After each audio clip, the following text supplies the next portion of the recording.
ଓଡ଼ିଆ ରଚନା ତୁଳସୀ ଦୁଇପତ୍ରରୁ ବାସେ। ଉପକ୍ରମ। ତୁଳସୀ ଗୋଟିଏ ଛୋଟ ବୃକ୍ଷ ଅଟେ। ଏହାର ପତ୍ରରେ ଔଷଧୀୟ ଗୁଣ ଭରି ରହିଛି।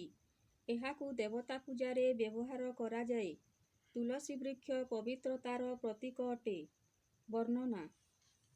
ଏହି ଗଛଟି ଭୂଇଁରୁ ଉଠିବା ପରେ ଦୁଇଟି ପତ୍ର ଧାରଣ କରିଥାଏ। ଏହି ଦୁଇ ପତ୍ର ହେଉଛି ଏହାର ବାଲ୍ୟାବସ୍ଥାର ପ୍ରତୀକ। ଏହି ଦୁଇ ପତ୍ରର ମହକ ଚତୁର୍ଦିଗରେ ସଞ୍ଚରିତ ହୋଇଥାଏ। ଗଛ ବଡ଼ ହେଲେ ଅଧିକ ପତ୍ରରେ ଭରପୁର ହୋଇ ସୁବାସ ବିତରଣ କରିଥାଏ। ଛୋଟରୁ ଏହାର ଗୁଣ ଜଣାପଡ଼ିଥାଏ। ଏହି ଉକ୍ତିଟି ମହତ୍ ବ୍ୟକ୍ତିମାନଙ୍କର ଜୀବନୀ ସହିତ ଜଡ଼ିତ। ଯେପରି ସକାଳର ବାୟୁମଣ୍ଡଳର ଅବସ୍ଥାରୁ ଦିନର ପାଣିପାଗର ଭଲମନ୍ଦ ସୂଚନା ମିଳିଥାଏ, ସେହିପରି ଜଣେ ବ୍ୟକ୍ତିର ବାଲ୍ୟ ଜୀବନର କାର୍ଯ୍ୟକଳାପରୁ ତାର ବଡ଼ ମଣିଷ ହେବାର ଆଭାସ ମିଳିଥାଏ।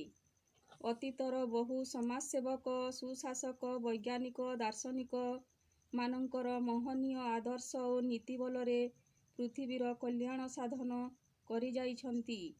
ଏମାନଙ୍କର ମହାପୁରୁଷ ହେବାର ସମ୍ଭାବନା ବାଲ୍ୟକାଳରୁ ଜଣା ପଡ଼ିଥାଏ। ବଡ଼ ଲୋକଙ୍କ ଜୀବନୀ ଅଧ୍ୟୟନରୁ ଏମାନଙ୍କର ମହନୀୟତା ସମ୍ପର୍କରେ ବହୁ ତଥ୍ୟ ଜାଣିହୁଏ।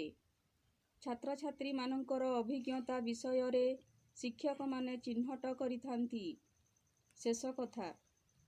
ଶିଶୁମାନଙ୍କ ନିମନ୍ତେ ଜନ୍ମରୁ ଅନୁକୂଳ ପରିବେଶ ହେଲେ ସେମାନଙ୍କର ଅନ୍ତର୍ନିହିତ ସଦ୍ଗୁଣାବଳୀର ବିକାଶ ସମ୍ଭବ ହେବ।